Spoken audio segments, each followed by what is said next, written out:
भेड़िया और सारस की कहानी। एक जंगल में एक दुष्ट और लालची भेड़िया रहता था। एक दिन उसने एक हिरण का शिकार किया।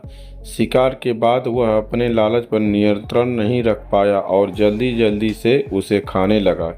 इस जल्दबाजी में एक हड्डी उसके गले में अटक गई। हड्डी अटक जाने पर वह बहुत परेशान हो गया। अब उसे ना कुछ खाते बन रहा था ना ही पीते। उसने बहुत कोशिश की कि किसी तरह हड्डी उसके गले से निकल जाए, लेकिन सारी कोशिश बेकार गई। अंत में उसने किसी से सहायता लेने का विचार किया। वह सोचने लगा कि ऐसा कौन है जो उसके गले से हड्डी का टुकड़ा निकाल सकता है।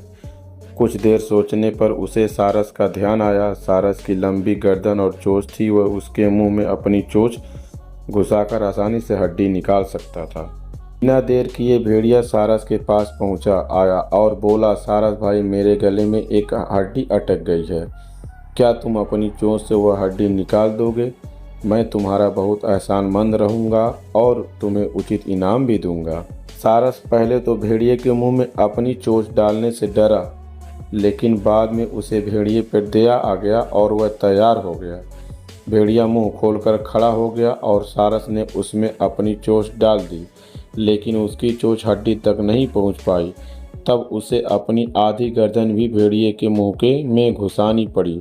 सारस की गर्दन मुंह में जाते ही लालची भेड़िए के मन में लालच जागने लगा।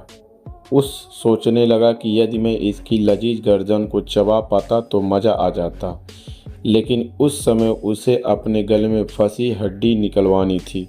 इसीलिए वह मन मार कर रह गया। कुछ ही देर में सारस ने उसके गले से हड्डी निकाल दी। हड्डी निकालते ही भेड़िया जाने लगा। ना जाने सारस को धन्यवाद नहीं दिया। सारस ने उसे रोककर कहा, मेरा इनाम कहाँ है? तुमने कहा था ना तुम इस काम के बदले मुझे इनाम दोगे। भेड़िया बोला, एक भेड़िए के मुंह में अपनी गर्दन डालकर भी तुम सही सलामत हो। क्या यह तुम्हारा इनाम नहीं है? इतना कहकर भेड़िया चला गया और सारस मुंह लटकाकर खड़ा रह गया। सीख, लालची और दृष्ट व्यक्ति से कभी कृतज्ञता या पुरस्कार की अपेक्षा नहीं करनी चाहिए।